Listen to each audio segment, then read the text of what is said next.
propose, c'est que notre discussion commence justement en l'année 1955. Je lis ce que dit Grothendieck.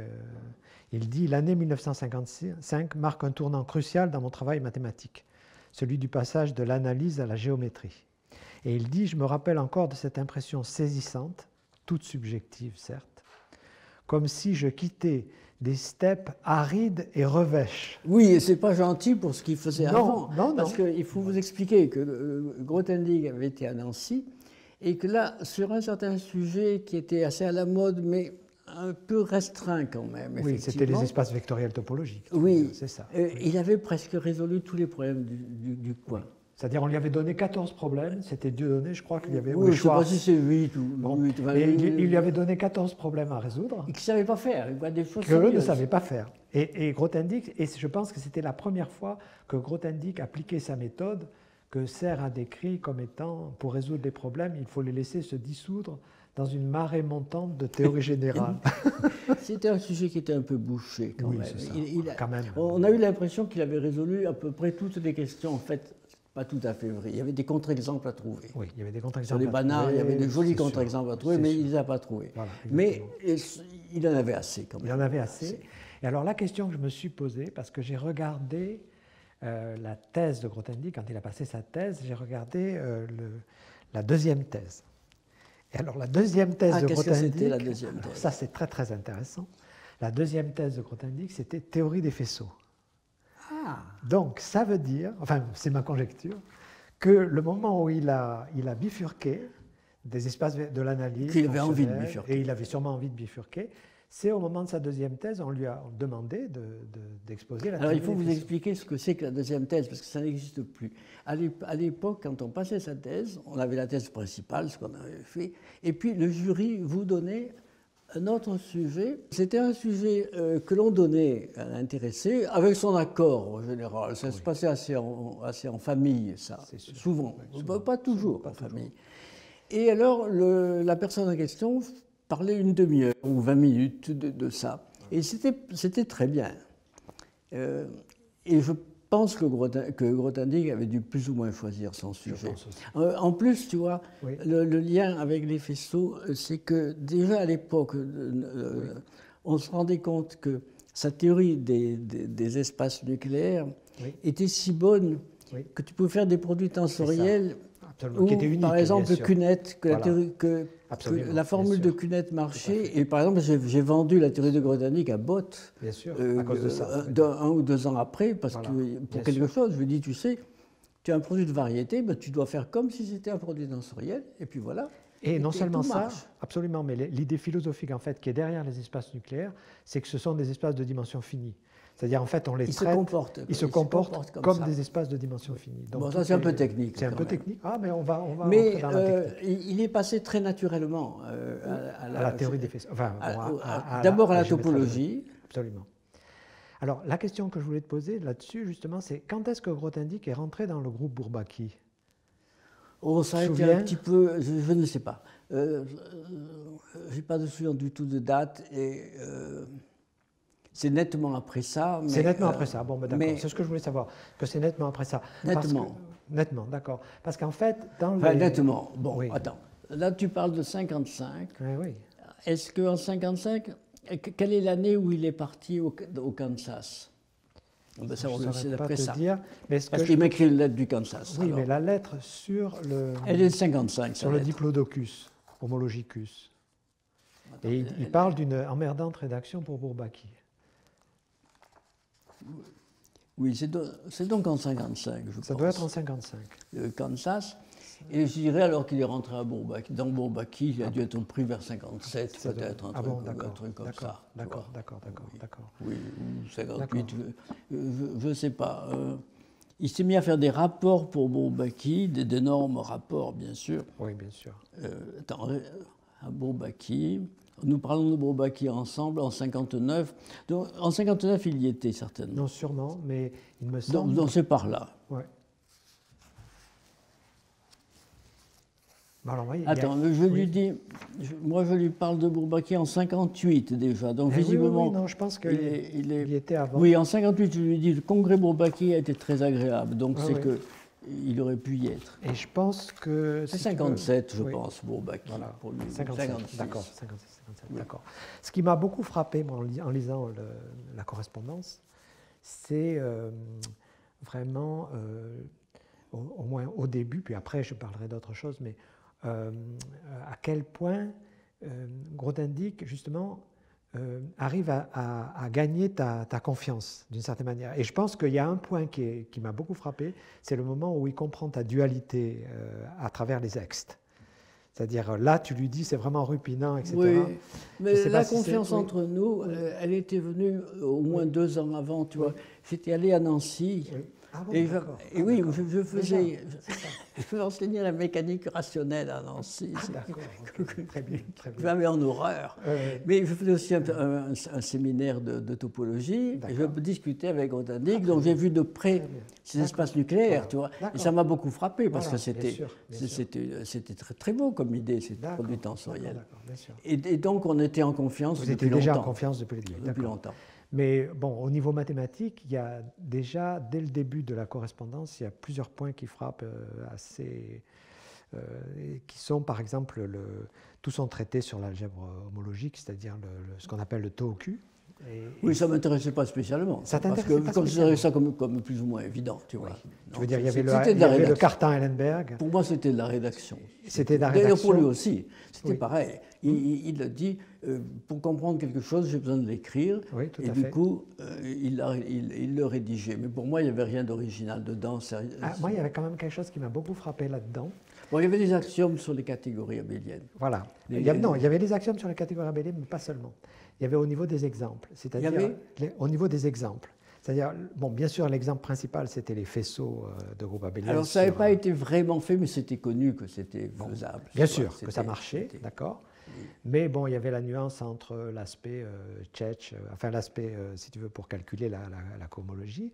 Mais en fait, moi, ce qui m'a beaucoup plus frappé quand j'ai lu cet article en détail, c'était un autre exemple qui a l'air de rien, mais j'y reviendrai après. Et c'est l'exemple de ce qu'il appelait les catégories de diagrammes. La théorie de diagrammes. Alors, ça passe inaperçu dans l'article. Oui, effectivement, puisque ça ne dit rien du tout, même. Voilà. Même maintenant. Alors, je vais t'expliquer ce que c'est et le rôle que ça a joué, je pense, après. Mais c'est aussi une conjecture. Donc, en fait, qu'est-ce qu'il fait ? Il a tout un chapitre enfin, sur cet exemple-là. Et qu'est-ce qu'il dit ? Eh bien, il dit, c'est curieux, je ne sais pas du tout. Si. Il dit on prend une petite catégorie et on prend les foncteurs de cette petite catégorie vers les groupes abéliens. Oui, c'est ça. C'est ça, une catégorie voilà, de diagramme. C'est ça, une catégorie de diagramme pour lui. Oui. Et après, il vérifie bien sûr que, que c'est une catégorie abélienne, tout marche, etc. Oui, effectivement, c'est une idée qui était certainement pas dans l'air. Voilà, ça, non. Voilà. Donc, si tu veux, moi, c'est cette partie-là qui m'a beaucoup intéressé. Oui. Comme partie novatrice, et j'y reviendrai. Mais moi, elle ne après. m'intéressait pas parce que, tu vois, ça ne représentait rien de concret pour moi. Il ne démontrait pas qu'il ne calculait pas des groupes de Botopy, il ne calculait rien avec. Je suis bien d'accord. Alors, j'ai tendance à être comme ça. Bien sûr, bien évidemment. Mais j'y reviendrai après. Alors, en fait, donc, j'ai entendu dans une des interviews que tu as données que, je veux dire, ça te fait réagir lorsque les gens, et je pense qu'ils ont tort, parle d'une révolution à propos de la théorie des schémas. Ça, je pense qu'on est bien d'accord, c'était dans l'air. Et en fait, tu fais remonter ça à Krull. Parce que Krull, c'était un algébriste, Krull, mais on avait le sentiment qu'il devinait la géométrie qui était derrière, et en tout cas, il construisait les anneaux locaux, la localisation. Il construisait la localisation qui est l'essentiel. Mais il n'avait pas fait le pas d'aller au projectif, tu vois, il était affine. Et ça, la géométrie, quand elle reste affine, il faut la recoller. Bien sûr, ça ne marche pas, bien sûr, il n'y a pas de cohomologie. C'est pas assez intéressant. Non, c'est sûr.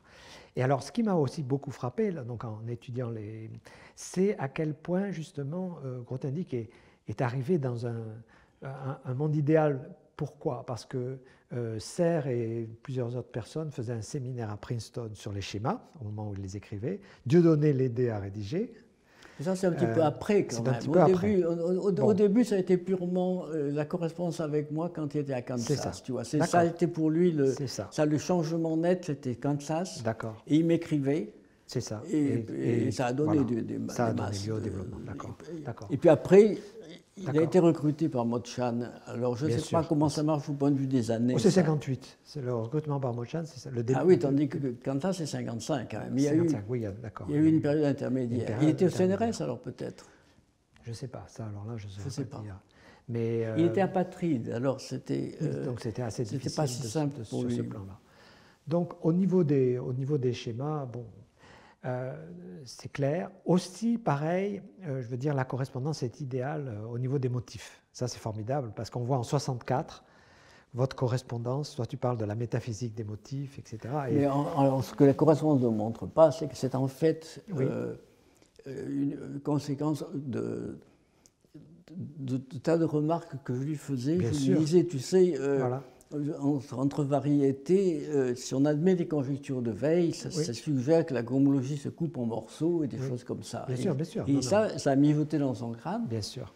Mais alors, il a fait quelque chose que moi, je n'aurais jamais fait. Il a eu l'idée de définir ça avec un courage intellectuel extraordinaire, parce que je n'aurais jamais pensé que les cycles algébriques, c'était assez fort pour faire ça. Ben, il a eu le courage de penser ça. C'est peut-être faux d'ailleurs. C'est peut-être faux, c'est la conjecture de Gauge. En tout cas, c'était un bon départ. Oui, c'était un bon départ.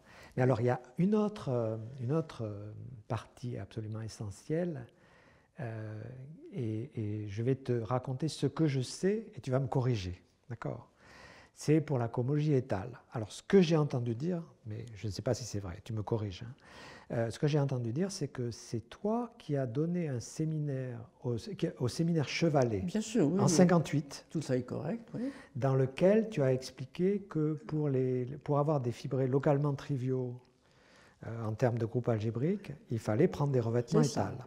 Alors, et que à la sortie de ton séminaire, c'est exactement, absolument correct. J'ai fait mon exposé, je me vois encore au tableau, parlant à point carré de ça. C'était à point carré. Et à la fin de l'exposé, Grothendieck me disant, ça va faire la cohomologie de Weil, parce que ça s'appelait cohomologie de Weil, la cohomologie que nous voulions. D'accord. Mais alors, j'ai aussi instantanément. Instantanément. Parce que moi, j'avais présenté effectivement, systématiquement, je fais un H0, c'est trivial, je fais le H1. Voilà, toi c'était le H1.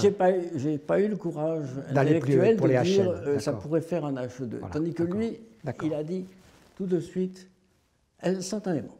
Ça, c'est parfaitement correct. C'est une légende pour une fois. Donc c'est le courant qui est passé comme ça. Ça a déclenché. Ça a déclenché, d'accord.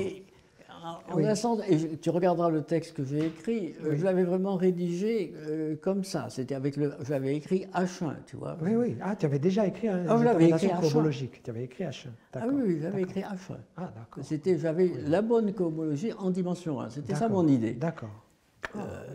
J'étais parti de l'idée que le H1 de Zariski, pour les revêtements, est ridicule puisqu'on ne trouve rien. Bien sûr. Alors, tu les mets de force dans la machine. Et j'avais constaté que ça faisait un bon H1, mais je n'avais pas eu l'idée que ça fait que... D'accord. On m'aurait posé la question,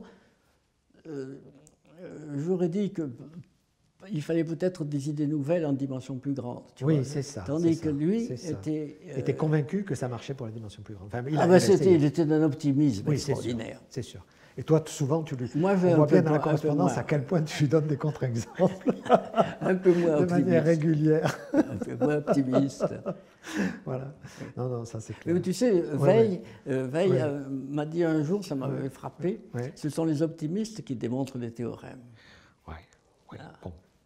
Il ne faut pas être trop optimiste. Non, mais il a sûrement raison, c'est sûr. Il faut une certaine dose. Bon, en tout cas, cette légende, elle est absolument correcte. Elle est absolument correcte. Ça, c'est bien. D'accord, bon, ça, c'est bien. Alors, il y a une notion que je voudrais aborder. Je pense savoir quelle sera ta réaction. Va-t-il toujours. Mais j'y vais toujours. Voilà. Pour moi, une des grandes découvertes de Grothendieck, c'est la notion de topos. C'est la notion de topos. Alors, je ne sais même pas ce que c'est. Bon. J'ai jamais fait l'effort de comprendre exactement, parce que dès qu'il y avait des catégories dedans en abondance, je m'arrêtais d'écouter. Mon crâne, c'est un peu bloqué sur ces choses-là. Et alors, j'avoue que j'avais exactement la même attitude jusqu'à quelques années et que finalement, je pense que c'est une notion qu'on ne peut apprécier que quand on la rencontre indépendamment. Et voilà, ça, tu es d'accord, hein, et moi, j'en ai jamais eu besoin. Voilà, et tu n'en as jamais eu besoin. Non. D'accord. Donc en fait, si je te pose la question à quel moment Grothendieck a inventé les topos, je ne sais pas et je m'en fiche. Pas. Si tu t'en fiches. pas. Oui, oui. Enfin, c'est bien. Je ne m'en fiche pas vraiment. Mais oui, c'est sûr. Ça ne me dit rien. Ça ne te dit rien. Non, ça ne te dit rien. Vraiment rien. D'accord. Alors je sais qu'on en fait beaucoup quand on parle énormément, que c'est très à la mode et tout ça. D'accord. Mais ce n'est pas quelque chose qui te... Oh, et c'est exactement ce que je pensais. Hein. Je pensais que quand j'allais poser... Ça ne veut dire rien du tout. Voilà. Il y a une autre, une autre distinction que tu fais dans plusieurs interviews et qui ressemble un peu à la distinction entre, justement, que faisait Grothendieck entre l'analyse fonctionnelle et la géométrie algébrique. Tu fais une distinction un peu entre la géométrie algébrique et la théorie des formes modulaires. Ah, j'ai beaucoup plus de charme. C'est-à-dire que alors là, nous allons dans une direction vraiment différente. C'est la direction différente et que Grothendieck, quand même, ne s'intéressait qu'aux théories qui se développaient logiquement par elles-mêmes, tu vois. Une marée montante de théorie La marée générale, montante. c'est ça. Or, justement, l'un des charmes des formes modulaires et du programme de Langlands, c'est que c'est absolument pas logique du tout. C'est que c'est une brillante idée qui dit deux choses sont reliés, sont essentiellement presque se correspondent. Oui, bien sûr. Or, il n'y a aucune raison a priori abstraite du tout pour que ça soit vrai. Pour que ce soit vrai. Et puis c'est tout le charme extraordinaire. Et puis alors ça, pour moi, c'est un charme absolument incomparable par rapport à quelque chose qui se développe. Ça, ces choses qui se font petit à petit comme ça. Ça, je comprends très bien. Et alors ça, pour moi, ça s'incarnait dans des choses précises avec des formes modulaires. Et ma conjecture, par exemple, sur les représentations galoisiennes, la conjecture sur les courbes elliptiques, enfin tout ça, pour moi, a pris forme vers 67. 67, d'accord. Oui, 67. C'est la pour 67 une grande année pour moi. Oui, c'est sûr, d'accord. Pour la théorie des nombres, parce que c'est l'année où il y a eu les motifs. J'ai vu tout de suite que les motifs étaient liés, tu vois. C'est en 64 les motifs déjà. Hein. Dans la correspondance, c'est en 64. Non, mais pour moi, c'est en 67 seulement que je vois que ça doit être lié. D'accord. Oui, parce que c'est à ce moment-là qu'il y a eu l'article de Veil sur les courbes elliptiques. Ah oui, c'est ça. Ce qu'on appelle qui la conjecture confirmait de Taniema-Veil, que les courbes elliptiques devaient correspondre à des formes modulaires. Parce que jusque-là, c'était une espèce d'espoir vague, mais je comprends. C'était pas concret. Tandis que Veil n'avait pas tout à fait la notion de conducteur, mais presque. En tout cas, moi, je l'avais, la notion de conducteur. Et donc, je pouvais énoncer précisément bien sûr. La conjecture. Et alors, du coup, elle devenait absolument convaincante. C'était incroyable. Ah oui, c'est sûr. Je l'ai raconté quelque part, après discussion avec Veil, je crois. Oui. Je suis rentré chez moi et j'ai regardé. Je savais qu'il n'y avait pas de courbe elliptique de conducteur 1. Ah, ben oui, mais il n'y a pas de forme modulaire correspondante, tu vois. Ah, et puis, il n'y en a pas non plus avec 8. Ah, ben c'est pas... Et par contre, il y en a... Ah, celle-là, c'était lumineux, tu vois. D'accord. Et ça, c'est le genre de choses, par exemple, absolument pas grothendickien. Bien sûr, c'est totalement orthogonal à... Non, bien sûr. Mais ça transparaît très clairement dans la correspondance. Complètement. Et ça, évidemment, ça me fait beaucoup plus d'effet, tu vois. Bien sûr. Non, mais ça, c'est évident.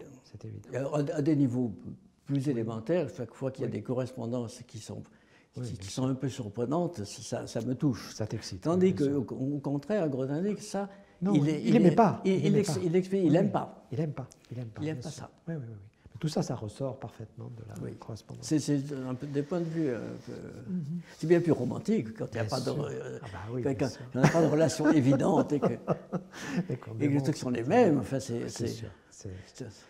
un mariage fait au ciel, tu vois. C'est le coup de foudre. Enfin, ça. Alors, mais justement, donc, on se rapproche d'une période où, de 68, enfin de cette période un peu trouble par rapport à Grothendieck. Donc, on va moins parler de mathématiques.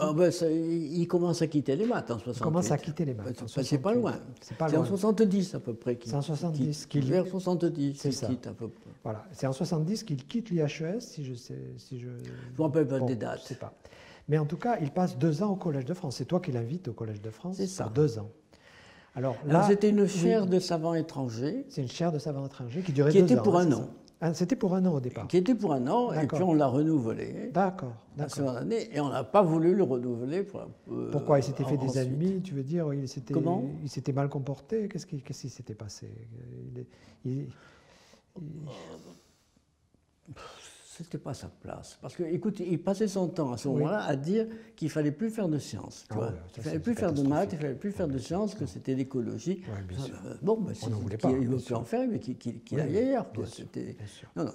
Et je n'étais pas content même que le CNRS le prenne. Je trouvais que c'était pas bien. Mais ça, c'était longtemps après, ça, le CNRS. Pas très longtemps, non. C'était en 84 qu'il a été. Non, mais à ce moment-là, oui.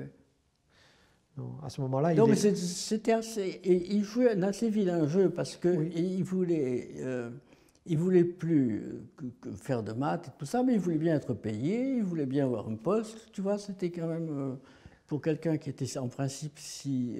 Oui, mais il faisait pas ses cours. Il faisait ses cours. Parce que je me souviens. Tu connais bien l'histoire des cours au collège, non? Non. Alors voilà. Pas, absolument pas. Alors la première année, il n'y a pas eu de problème. Bon. La première année, il a fait un cours. Il a fait un cours, je ne sais pas sur quoi. Mais si c'était le groupe de Barsoti-Tate ou un truc comme ça. Non, je crois que c'est la seconde. Peut-être. La seconde année, oui, d'accord. La seconde année, il nous a donné comme sujet de cours, tu sais bien, les sujets que nous proposons en juin. Il nous a donné un truc d'écologie. Oh là, ah bon. Alors. C'était à ce point-là, alors. Il a pas, je croyais qu'il avait donné 2 sujets. Pas de maths du tout. Non. Un truc d'écologie. Alors. L'administrateur a disjoint cette proposition-là du reste. Nous avons voté sur tout le reste. On a voté oui pour tous les copains. Et puis ensuite, on a voté séparément sur le truc botanique. On a voté non à une large majorité. Moi, j'ai voté non, bien sûr. Oui. Et alors, Grothendieck a accepté. Il n'a pas le choix. Et il a fait un cours sur Barsoti-Tate ou un truc comme ça, mais dans lequel il a commencé par... Je ne peux pas vous parler de Barsoti-Tate sans vous expliquer que... Et puis, 4 heures d'écologie, tu vois. Je crois que le pauvre Ilusi a assisté. Il n'y a pas y avoir grand monde à ce cours. Oui, bien sûr. C'était un cours d'écologie, alors c'est ça. Enfin, de survivre, enfin, de survivre, les bons sentiments, des bons sentiments de Grothendieck. C'est ça. D'accord. Et alors, tu imagines qu'on n'avait pas du tout envie de le renouveler. Bien sûr. Mais ça me rappelle d'ailleurs dans la correspondance une dissension que vous aviez eue qui était au moment où Grothendieck avait voulu, enfin je crois qu'il l'avait écrite, avait écrit une lettre à Cartan. Ça c'est différent, il avait écrit à Cartan sur la guerre d'Algérie. Sur la guerre d'Algérie, vous voulez dispenser les normaliens de service militaire. Oui, dispenser les mathématiciens de service militaire. Ça t'avait un peu... Oui. J'avais répondu que c'était quand même délicat quand la peau des gens était en jeu. Oui, c'est ce que je lui avais dit. C'est ce que tu lui avais dit, oui. Que certains ne se fassent pas tuer alors que d'autres se font tuer. Alors, il est exact que certains pays, effectivement, protégeaient leurs scientifiques. Ça, je crois que l'URSS, par exemple... Protéger les scientifiques, oui. Il les tuait pour des raisons politiques, éventuellement, mais ils n'envoyaient pas se faire tuer à la guerre, quand même. D'accord. Il parlait des États-Unis, oui, c'est sûr.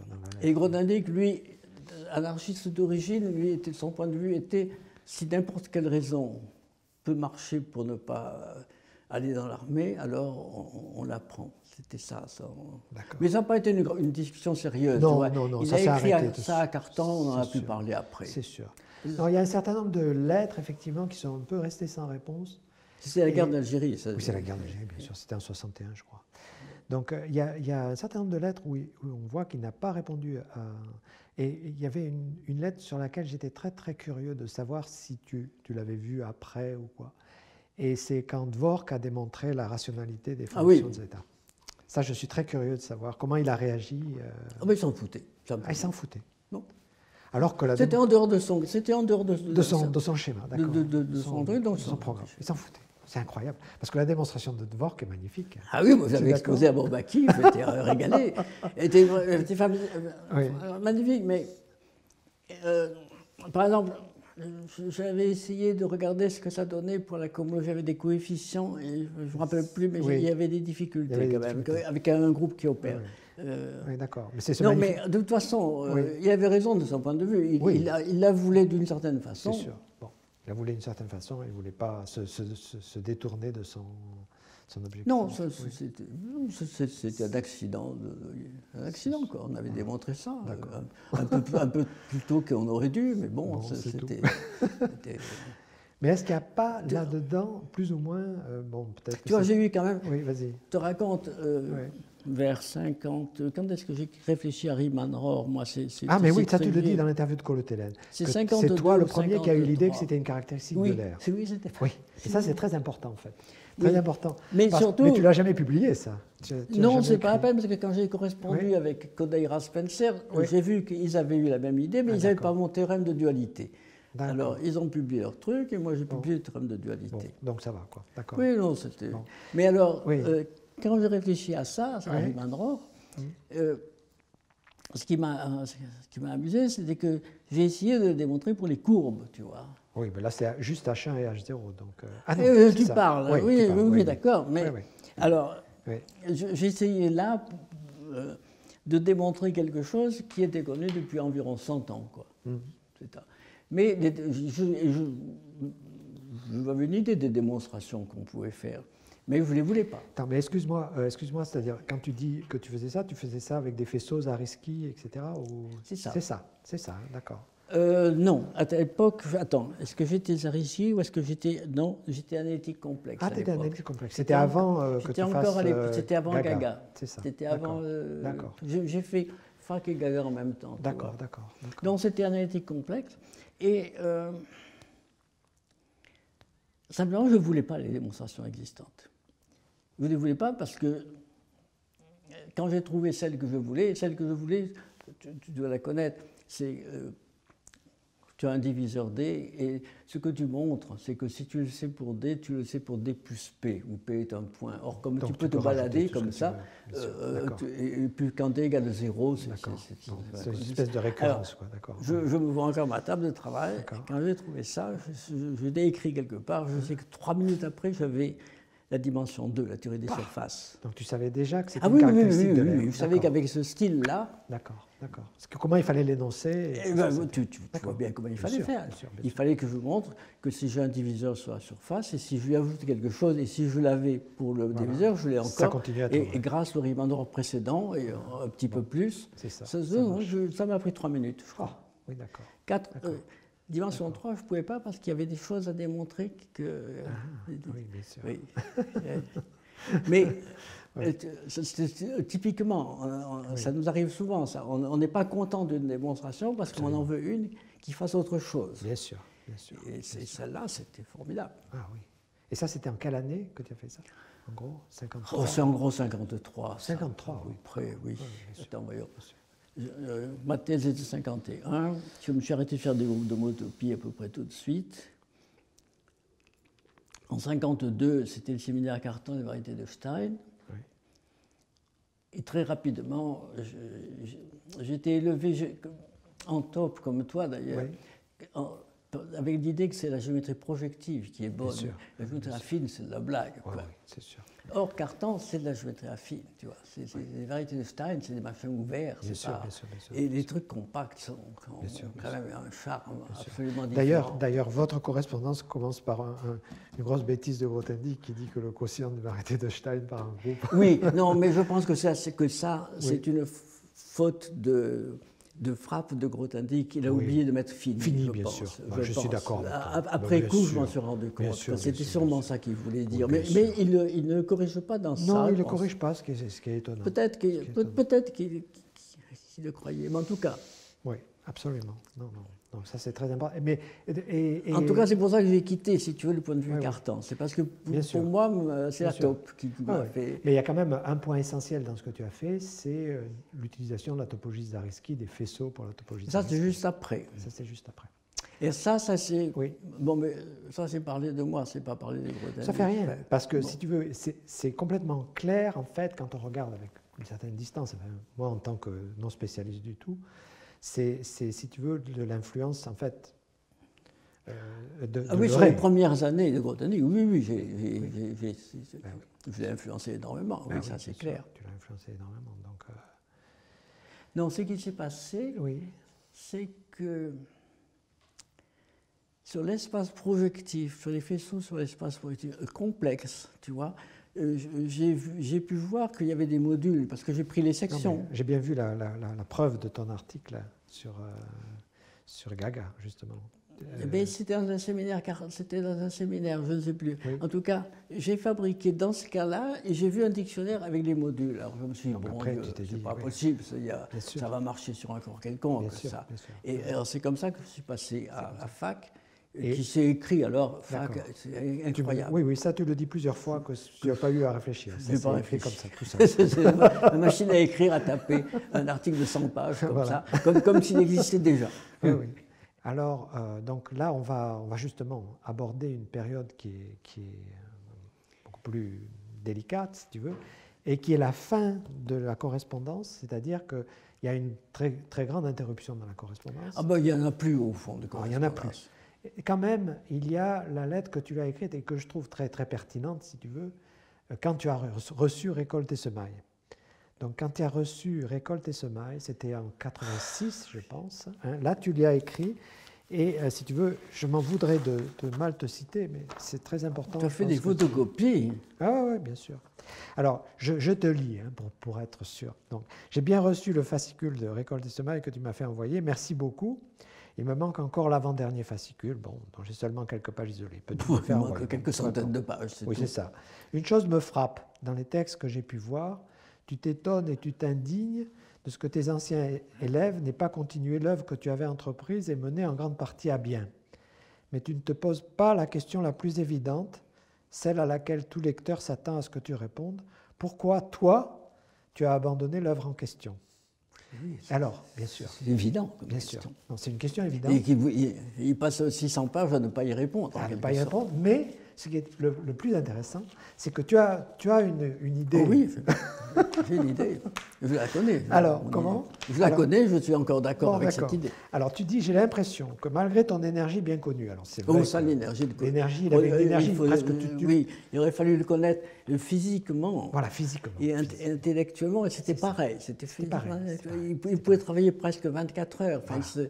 C'était extraordinaire. C'était très forte. Je ne connais personne qui avait autant de force. Oui, c'est ça. Voilà. Une force intellectuelle et physique. Il y a des gens, je connais des gens intellectuellement très forts, comme Thomson, par exemple, Bombieri, sont très forts. Mais Grothendieck, c'était une force animale, à peu près. D'accord.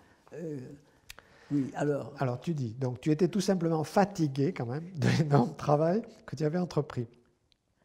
Alors, d'autant plus qu'il y avait aussi les SGA. Donc, je rappelle que les SGA, il y avait, SGA 3, je crois, c'est les groupes algébriques. Il y avait SGA 4, c'était les topos. Bon. Et alors, tu dis, je me souviens notamment de l'état plutôt désastreux de SGA 5. Oui, parce que. Il était vraiment désastreux, tu vois. Il avait été renéotypé par l'IHS, mais il y avait trop de commutativité à vérifier. Et Illusi, qui était pourtant, Illusi, qui était sérieux, sur un terrain vraiment décisif, avait écrit « J'ai été incapable de vérifier ». Oui, donc c'était terrible. Tu dis, ce que tu dis, c'est ils en étaient réduits à affirmer sans preuve la commutativité au signe près en état optimiste, et ces commutativités étaient essentielles pour la suite. Mais oui, c'était... Alors, évidemment, vu les résultats auxquels il est appliqué, le signe, il n'y avait pas de problème parce qu'ils auraient trouvé des nombres négatifs pour le nombre de points, tu vois. Alors, évidemment... il fallait forcément que ce soit... Donc c'est précieux d'avoir des trucs comme ça. Oui, c'est précieux. Ça veut dire qu'on peut détecter une erreur. Ça veut dire qu'on peut détecter une erreur, mais ça ne veut pas dire qu'on a une démonstration. Non, ça ne veut pas dire qu'on a une démonstration. D'accord. Donc, non, Illusi avait écrit carrément dans le texte qu'il n'avait pas été capable, le rédacteur s'excuse de ne pas avoir été capable de vérifier la commutativité du diagramme. D'accord. Alors là, ce que tu dis et qui est vraiment très très intéressant, tu dis quelque chose, je pense que je devrais lire la suite parce que je vais m'arrêter au milieu.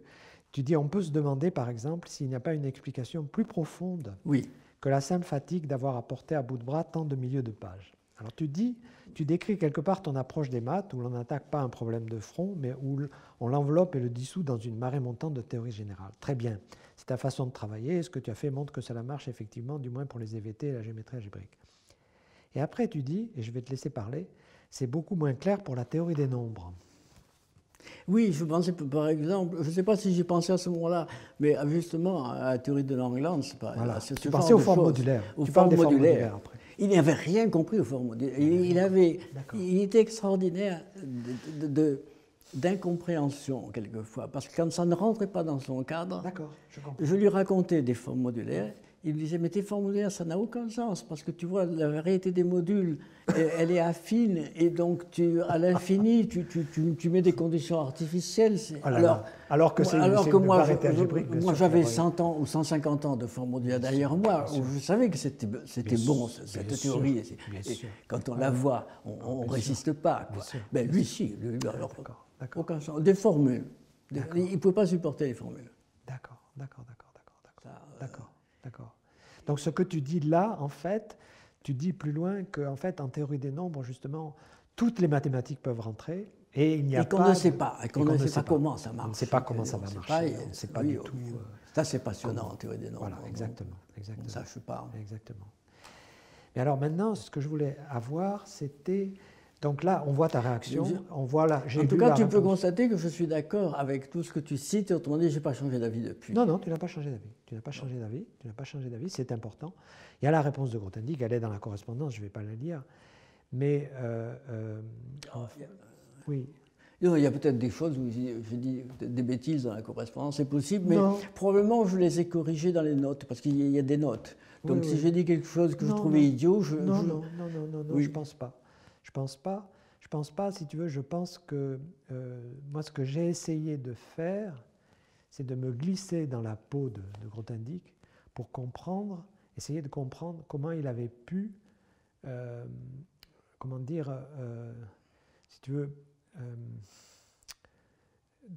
je ne dis pas qu'il est devenu paranoïaque, parce que je n'aime pas le mot du tout. Je pense qu'il y a un mot pour ça, c'est un mot à la mode, c'est obsidional. Mais si tu veux... Je te donne ma comparaison à moi. Oui, vas-y. Grothendieck faisait penser à une centrale nucléaire. Et les centrales nucléaires, il faut les refroidir, il faut les protéger, etc. Oui, et tant qu'il a été dans le monde mathématique normal, nous lui servions au fond de protection. Et dès qu'il a été seul, la centrale a explosé. D'accord. D'accord. Mais alors, c'est pas très gentil comme. Non, mais peu importe. Peu importe, si tu veux, ce qu'il y a, c'est que le texte qu'il a écrit. Les textes, il a écrit des milliers de. Il a écrit des dizaines de milliers. Il a écrit des dizaines de milliers de pages. Bon. Oui. Et si tu veux, en fait. Tu parles de quel texte? Alors, je parle de plusieurs textes.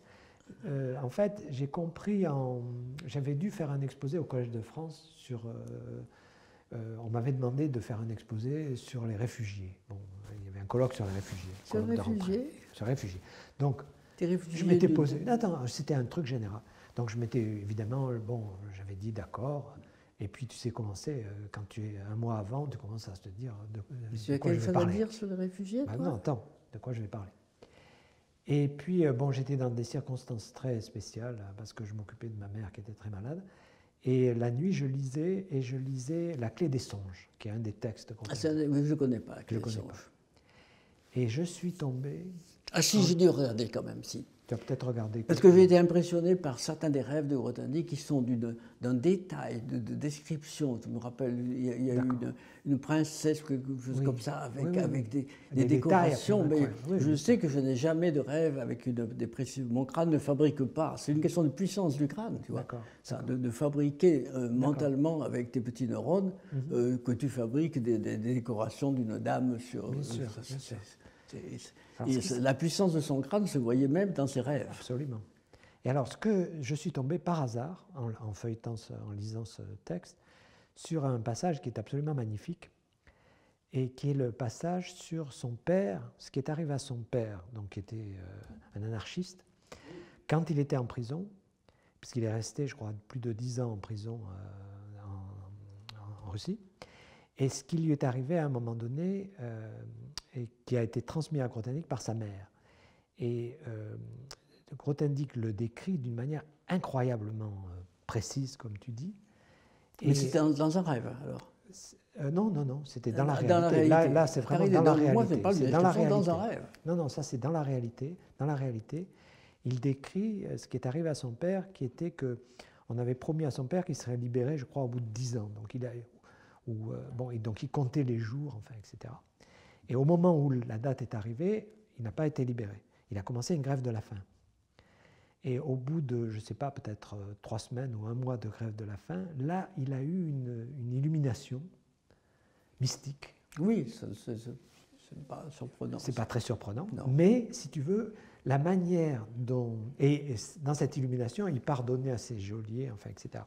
Et la manière dont c'est écrit, si tu veux, ça a fait que la première fois que je l'ai lu à ma femme, avant d'en parler au collège, j'ai été obligé de m'arrêter dans la lecture tellement c'était émouvant. Donc en fait, bon, je l'ai lu au collège, mais c'est à cette occasion-là, si tu veux, que je me suis aperçu du fait qu'au milieu de 36 choses différentes, il y avait dans ces textes, de temps en temps, des choses extraordinaires. Oui, je pense qu'effectivement, c'est vrai que je suis un peu... je ne trouve pas d'adjectif. J'ai commencé par penser méprisant, mais ce n'est pas tout à fait le cas. Sceptique, en tout cas, sur les choses de Grothendieck des 30 dernières années. Oui. Mais quand même, c'est clair qu'il y a des choses dedans. Il y a des choses. Il y a des choses.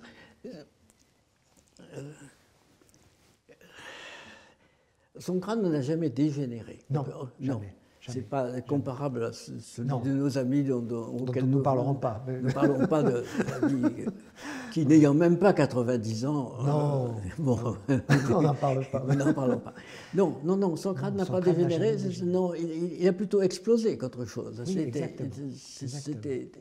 Oui, tout à fait. Et toujours intelligemment. Toujours intelligemment. Et si tu veux, ce que ce texte m'a appris, ce texte que j'avais découvert, ce qu'il m'a appris, c'est qu'en fait, son père n'avait jamais réussi à faire ce qu'il voulait faire. Son père voulait être écrivain.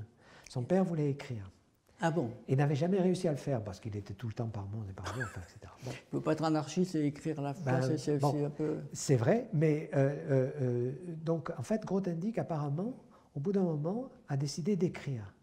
Et alors, pour écrire, il a écrit. Pour écrire, il a écrit. Et ce que personne ne sait, qu'on a trouvé dans sa demeure quand il est mort, on a trouvé un nombre incroyable de pages qui sont pour le moment inaccessibles. Non, elles ne sont pas inaccessibles. Si, elles sont gardées par un avocat parce que les enfants ne sont pas d'accord. Ah oui, mais ça sera. Mais ça sera accessible. Un jour, ça sera accessible. Ils ne sont pas perdus. Elles ne sont pas perdues. Exactement. Mais apparemment, et alors ça, je trouve ça tout à fait incroyable, apparemment, le sujet principal. Tu sais que Grothendieck a quand même une évolution mystique, hein, je veux dire, c'est clair. Oui, un peu bizarre. Un peu bizarre, mystique. Mais apparemment, le sujet principal de ces milliers de pages, c'est en fait c'est le problème du mal. C'est-à-dire qu'en fait, il s'est aperçu, en étant mystique, en étant religieux d'une certaine manière, qu'en fait, il y avait un problème fondamental, et bien sûr, il s'est attaqué à ce problème-là. Et on ne sait pas ce qu'il y a dedans. J'appelle pas ça des problèmes, ces choses-là. Les littéraires ont tendance à appeler ça le problème, avec l'idée que surtout on n'essaye pas de les résoudre. Bien sûr. Oui, mais alors lui, il a essayé. On en parle. Non, mais lui, il a essayé. Donc, moi, je suis vraiment quand même très curieux alors, je ne sais pas si ce sera possible Bien sûr, apparemment, c'est au moins 30 000 pages. 30 000 30 000 pages. Si ce n'est plus. 30 000 pages, bien classées. C'est possible avec Grothendieck. Il écrivait vraiment à une allure incroyable. Voilà, exactement. Alors, et elles sont tapées à la machine ou elles sont écrites? Ça, je ne sais pas, mais maintenant, avec l'intelligence artificielle... Dans le temps, il tapait très très vite. Oui, bien sûr, mais on pourra maintenant... Non, je crois que c'est manuscrit. Mais il suffira de mettre au point... Parce que son écriture n'était pas terrible. C'est sûr, mais on mettra au point un petit logiciel qui transformera ça en latex, donc ça, c'est pas un problème. Ça, c'est pas un problème. Non, c'est pas un problème. On ne va pas s'occuper de ça. Non, on ne va pas s'occuper de ça. Alors maintenant, je voulais te signaler un autre fait que je ne sais pas si tu connais. Bien sûr, tu as connu sûrement Paolo Ribemboim. Ribemboim? Oui. Ah oui, charmante personne. Attends, il est d'Afrique du Sud ou il est... Non, il est du Brésil. Du Brésil, c'est ça. Du Brésil, et puis il alterne entre Kingston, le Brésil, et puis Paris aussi. Oui. Il est à Paris. Il fait la théorie des nombres. Il fait la théorie des nombres. Alors, je l'ai vu récemment, Et il m'a appris quelque Il est chose. presque aveugle, je crois. Hein. Oui, malheureusement, il est presque aveugle. Mais si tu veux, il utilise les moyens informatiques pour y voir. C'est-à-dire que bien qu'étant presque aveugle, il a une machine qui amplifie considérablement les caractères. Ah, Et donc, en fait, il est encore capable taper pas à la de machine, voir, mais quoi. de lire ce qu'on lui envoie, etc. Et alors, j'ai discuté avec lui et il m'a appris quelque chose de très intéressant. Il m'a appris qu'en fait, Grothendieck était venu dans les années 2000 secrètement à Paris. Tu n'étais pas au courant? ah bon. Je ne savais pas ça. Mais Oui. faire quoi? Et alors, il était venu parce qu'il voulait absolument encore faire une tentative pour faire publier Récolte et Semailles. Donc, apparemment, il est venu à Paris, il est resté dans l'appartement de Paolo Ribbenbaum, qui a un appartement à Paris, et il a voulu... avec Odile Jacob, peut-être? Non, je ne pense pas. Non, elle me Parce l'aurait dit. qu'initialement, il y Oui, avait des initialement, questions c'était- d'Odile Jacob. Bien sûr. Mais Odile m'a raconté ce qui s'était passé, si tu veux. Moi, j'avais été, on m'avait, Oui, on t'avait contacté, on oui. m'avait contacté, mais il y a longtemps, de ça, Oui. bien avant 2000, Ah oui, oui, sur, c'était en 90, sur la oui. publication de ça. Et, Oui. et finalement, j'avais hésité, et puis Oui. j'avais donné un avis défavorable parce que il dit vraiment des choses méchantes. C'est vrai. Sur deux lignes, sur deux lignes, sur- Illusie, et vraiment, pour ces gens-là, Oui, pour ces qui gens-là, sont des c'est gens dommage. bien, de C'est voir sûr. ça écrit, publié, Non, c'est sûr. auxquels ils ne peuvent pas répondre, tu vois. Non, bien C'était sûr. vraiment Non, c'est très, désagréable. ça, de ce point de vue-là, c'est très agréable. C'était pour deux lignes en particulier. C'est sûr, Ça c'est aurait sûr. été, C'est sûr. euh, Non, non, ça c'est évident que...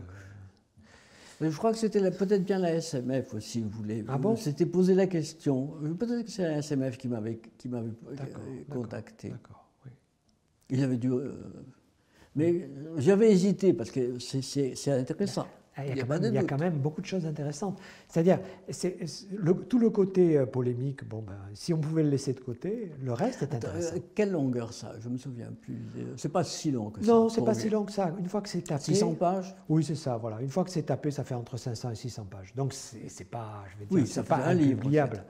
La question, et ça il le dit très bien au début, c'est-à-dire qu'il a essayé d'écrire quelque chose qui appâte le lecteur, etc. Il n'est pas arrivé parce que, bon...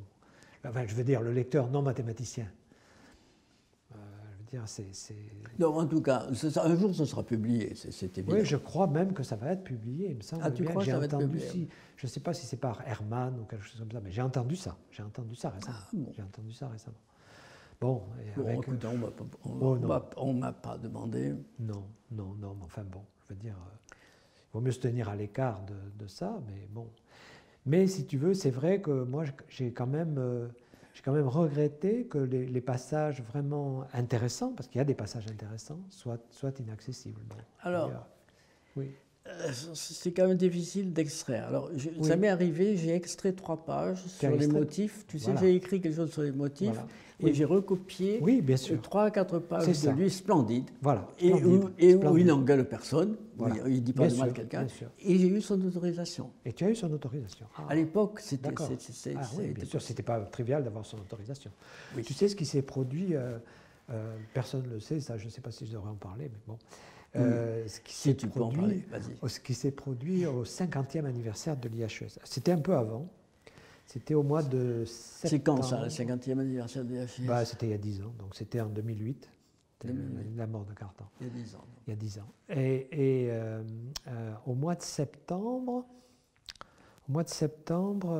Grothendieck a écrit à la bibliothécaire de l'IHES pour lui demander des livres. Ah oui, sais pas vous si avez tu es au entendu courant de parler. ça. Non, je ne suis pas au courant, mais Tu j'ai connais entendu pas. parler de quelque chose comme ça. Voilà. Et alors, on lui a envoyé ces livres? Non, ou non, pas? attends. Alors, il s'est fait, malheureusement, c'était malencontreux, que la bibliothécaire était en vacances à ce moment-là. Donc, la lettre de Grothendieck n'a pas eu de réponse. Bon, il n'y a pas eu de réponse immédiate. Ben, enfin, elle va rentrer de vacances au bout d'un certain temps quand même. Oui, mais si tu veux, il s'est un peu impatienté, donc il a écrit au directeur. Oui, bon, d'accord, en effet, pourquoi pas. Bon, pourquoi pas. Il se fait que le directeur était absent à ce moment-là, Aïe. et que à ce moment-là, la personne qui a répondu à Grothendieck n'était pas le directeur. Enfin, si tu veux, alors là, il a commencé à y avoir un embrouillamini, parce que finalement, la réponse était un peu une réponse un peu générique, si tu veux, en disant que, bon, etc. Et là, le ton est monté. Il est disant que c'était pas possible, quoi. Pas disant que c'était pas possible, mais disant que peut-être il y aurait des délais, enfin, etc. Bon, enfin, c'était pas ce qu'il voulait. C'était pas ce qu'il voulait. Donc le ton est monté. Grothendieck a écrit une lettre beaucoup plus, comme il est capable de le faire. Bon. Oui, plus énergique, oui. Déjà qu'il est énergique par nature. Et après, bon, le directeur était rentré et le directeur a essayé de répondre. Alors, qui c'était le directeur à l'époque ? C'était Jean-Pierre Bourguignon, qui était un excellent directeur. C'était Bourguignon, c'est quelqu'un de très bien. Qui arrangé les choses. Oui, bien sûr. Oui. Alors, il a essayé d'arranger les choses. En expliquant que, bon, il était absent, etc. Mais le ton est monté. Et Grothendieck a téléphoné à Laforgue, à Laurent Laforgue, chez lui. Alors, Laforgue est un admirateur de Grothendieck absolument inconditionnel. Comme tu sais, il a sa photo sur son bureau, etc.